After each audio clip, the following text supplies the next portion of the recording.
Welcome back to ASD, A New Perspective, the podcast show where we help you understand what is going on in the mind of your child, and we always encourage you that growth for your child is possible. In today's podcast, Dr. Gutstein discusses the foundations for dynamic intelligence. Let's listen in. Obviously the things that keep going on in my mind around dynamic intelligence and the work that the book that I'm trying to write, and how that fits with the RDI program as one continuous phase, because obviously the work in dynamic intelligence can't occur unless children first develop the motivation for growth seeking and develop a relationship of growth seeking through what we refer to as a mind guiding relationship. So that it's the prerequisite for any other work we do with dynamic intelligence. That's critical.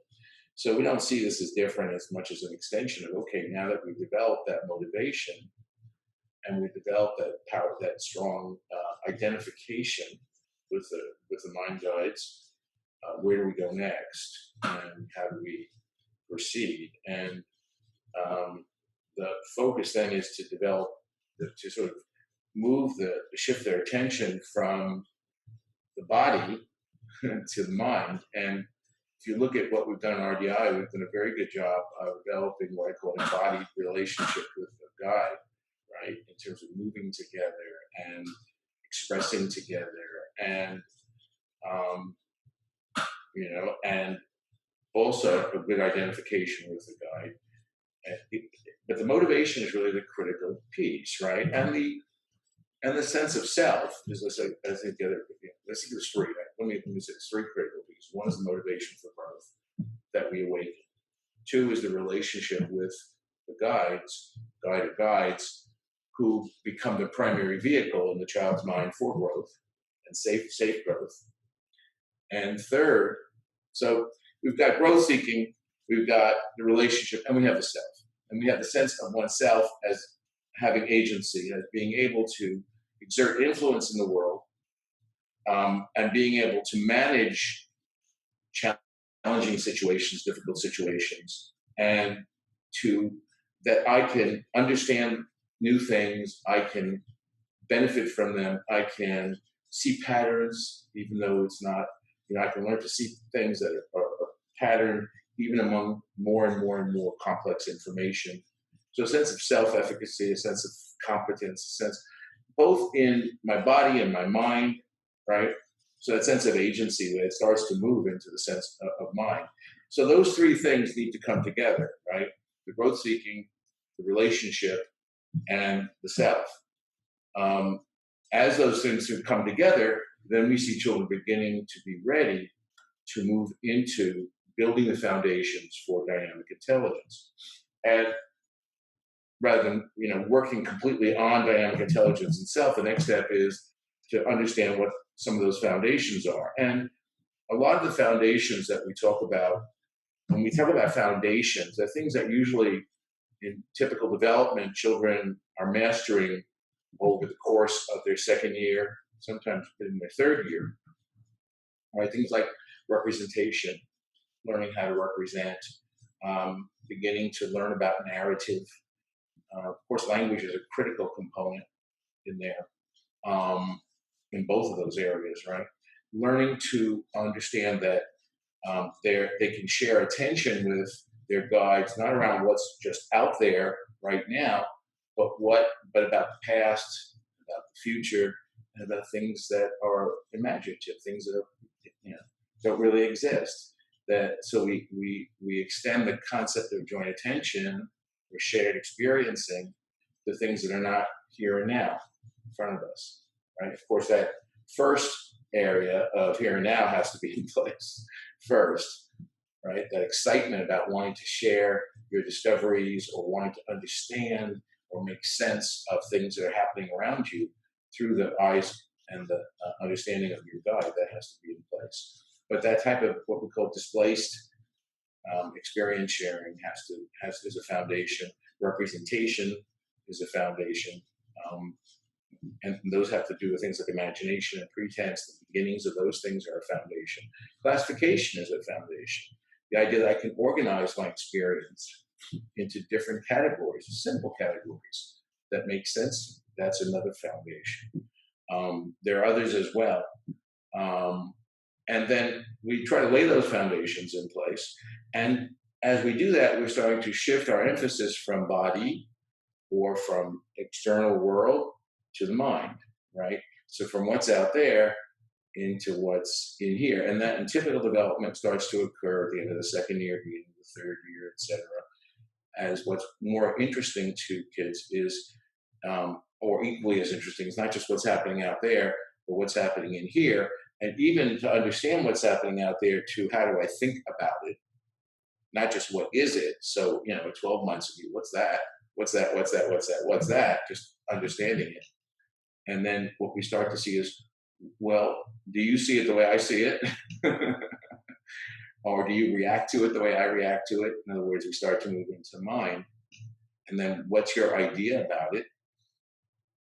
The idea of ideas or decisions that we make or choices that we make, the things that go on or how we feel about something become much more ingrained, whether it's talking about something right there, right now, or something that's happened in the past or the future, whatever.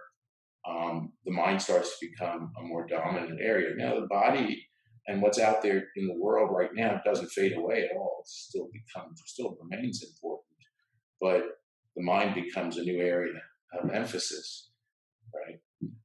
And the children begin to understand that through their own minds, they can gain more dramatic influence in the world through using their minds, right? Through using their own minds to make sense of what's happening around them, to you, especially to be able to use their prior experience to help them prepare for what they're encountering currently, and also what they may encounter in the future. That becomes the most powerful weapon, is the ability to learn through personal experience. And of course, that takes years. That's scaffolded, that's aided dramatically by guides, by mind guides. But it becomes, for children's minds, one of the critical ways that they have agency in the world. They can benefit from all kinds of different experiences that they have. And they can organize those experiences, right? They can encode them, they can recognize them, they can save them, and they can, use them. It's not just about recollecting, right? They use them in different ways, for oneself, also to share with others, to help others understand you, to understand how others experience something in the past, recognize that there's differences in the way we perceive the same experience, et cetera, et cetera. There's many, many ways that. And to develop an autobiography, develop a sense of who I am based on my prior experience and what's happened to me up to this point, and then what do I expect to happen to me in the future. So, we begin to open the door for children to learn that their experience becomes a very valuable commodity for them.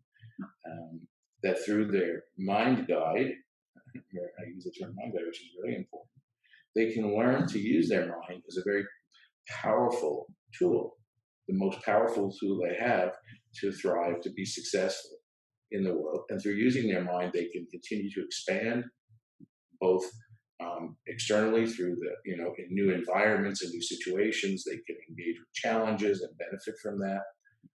They can continue to grow their own mental tools.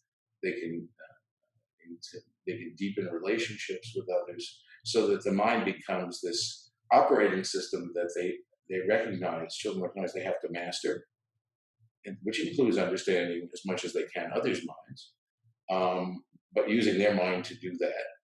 And it becomes the major tool for learning to adapt and thrive in complex dynamic environments that we refer to as CUSP, or having large amounts of complexity, unpredictability, and other stress-producing, SP, stress-producing elements to them. And that becomes more and more of what normal life is composed of, right?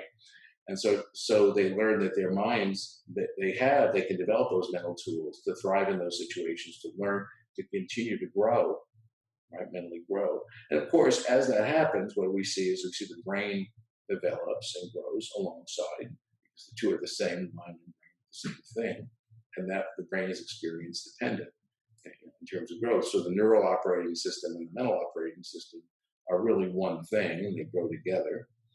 And so we start to see those wonderful neural changes, neural growth occurring as well.